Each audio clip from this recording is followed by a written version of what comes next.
Welcome students BCom part first paper first. और इसमें हम पढ़ रहे हैं इकोनॉमिक इन्वायरमेंट को प्रभावित करने वाले तत्व या फिर प्रमुख अंग। तो इसमें हम पढ़ चुके हैं इकोनॉमिक कंडीशंस और इसके हम कुछ जो पार्ट्स है वो डिस्कस कर चुके हैं, जैसे stage of economic development, level of national income, banking system.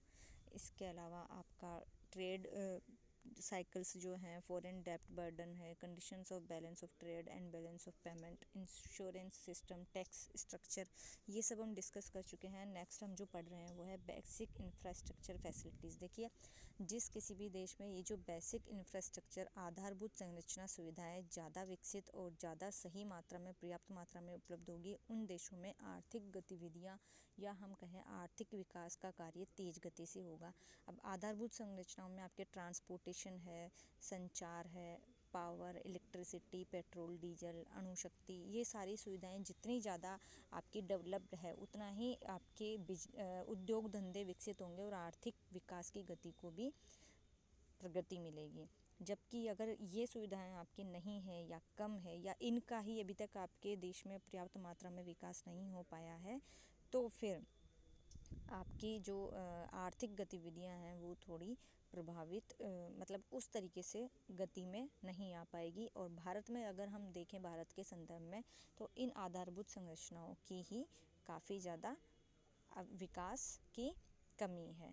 हम भारत के संदर्भ में बात करते हैं, इलेक्ट्रिसिटी हर जगह नहीं है, और अगर है तो 24 आवर्स नहीं है। रूरल एरियाज़ में सड़कें अभी तक प्रॉपर नहीं हो पाई है। इनके अलावा अभी हम देखें तो इंफ्रास्ट्रक्चर में बहुत सारी जो हम कहें निर्माणी संस्थाएं हैं या निर्माण कार्य है भारत में ट्रांसपोर्टेशन से रिलेटेड, चाहे वो कोई पुलिया निर्माण हो, चाहे कुछ भी हो, वो चल रहा है।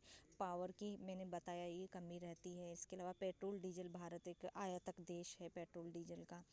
संचार के माध्यम में उतनी टेक्नोलॉजी नहीं है जितनी फॉरेन में है। इनके अलावा अणुशक्ति या आप थर्मल पावर, किसी भी चीज़ की बात करो तो टेक्नोलॉजी है और उनका विकास हुआ है, ऐसा नहीं है नहीं हुआ है, लेकिन उस मात्रा में नहीं है जिस मात्रा में विकसित देशों के पास है। तो उस वजह से भारत की जो आर्थिक विकास की गति है वो भी धीमी रही है। अब योजनाबद्ध ढंग से इन सुविधाओं के विकास के लिए काफ़ी प्रयास किए जा रहे हैं, विस्तार के लिए प्रयास किए जा रहे हैं, विदेशी सहयोग भी प्राप्त हो रहा है। लेकिन बात यह है कि विकसित देशों में तो ये सब चीज़ें पहले से हैं, तो उनकी आर्थिक प्रगति भी और अधिक गति से हो रही है, और हमारे यहाँ हम अभी तक इन्हीं आधारभूत सुविधाओं का ही विकास करने में लगे हुए हैं। नेक्स्ट है आपका बेरोजगारी, निर्धनता और आर्थिक विषमता, unemployment, poverty and economic inequality.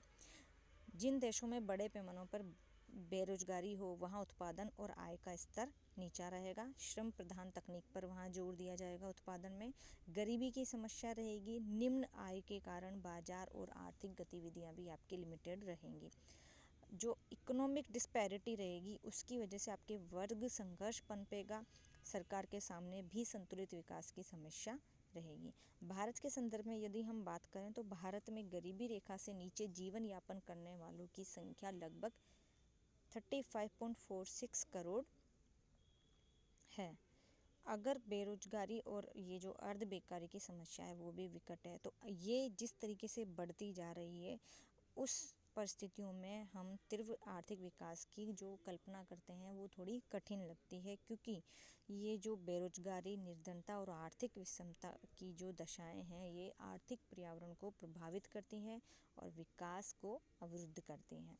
मानवीय संसाधन एवं दशाओं की हम बात करें, ह्यूमन रिसोर्सेज एंड कंडीशंस, तो मानव जो है वो आर्थिक गतिविधियों का साधन भी है और साध्य भी है। इसलिए जिन अर्थव्यवस्थाओं में स्वस्थ एवं बुद्धिमान मानव साधनों की पर्याप्तता है वहाँ साधनों का विदोहन करने में मदद मिलती है, चाहे वो शारीरिक बल हो या मानसिक बल हो। विकास के अनुकूल आर्थिक पर्यावरण भी पनपता है, लेकिन जहाँ पर श्रम शक्ति का अभाव हो या कार्यशील जनसंख्या के मुकाबले आर्थिक आश्रित जनसंख्या अधिक हो, या फिर हम कहें जनसंख्या रुग्ण और कमज़ोर हो या अकुशल हो, तो आर्थिक विकास की गति धीमी हो जाती है। एक तो जनाधिक्य, जरूरत से मतलब जनता का आधिक्य है वो आर्थिक दरिद्रता का कारण बनता है। दूसरा, अनुकूल जनसंख्या प्रति व्यक्ति आय में वृद्धि से अर्थतंत्र को मजबूत करती है। अगर आपकी जनसंख्या अधिक है तो आप दरिद्र ही होते जाओगे, और अगर अनुकूल जनसंख्या है तो प्रति व्यक्ति आय में वृद्धि आपके होगी। भारत के संदर्भ में आपको पता है टॉप सेकंड है अभी जनसंख्या के मामले में भारत, और इसकी जो कार्यशील जनसंख्या है वो कम है, बजाय कि इसकी जो आश्रित जनसंख्या है वो ज़्यादा है। एक परिवार में खाने वाले 5 हैं या 7 है, लेकिन कमाने वाला सिर्फ 1 है। ये इंडिया के संदर्भ में मैं बात कर रही हूँ। तो इस वजह से हम देखें तो कार्यशील जनसंख्या है ही नहीं, या गरीबी है तो उनको उचित मात्रा में न्यूट्रिशंस नहीं है, कमज़ोर हैं, अकुशल है, टेक्नोलॉजी नहीं है, पर्याप्त मात्रा में फैसिलिटीज़ नहीं है, बैकग्राउंड नहीं है उस तरीके का, तो वो जो जनसंख्या है उसका कुछ कोई यूटिलाइज़ ही नहीं हो पा रहा है, वो बेकार रूप में है, और वो कहीं ना कहीं अनावश्यक भार डाल रही हैं जनसंख्या पर, या ये जो जनसंख्या है बढ़ी हुई वो खाद्य सामग्री पर और अन्य प्रकार से अर्थव्यवस्था पर। अब बात करते हैं सामाजिक तथा सांस्कृतिक दशाओं की।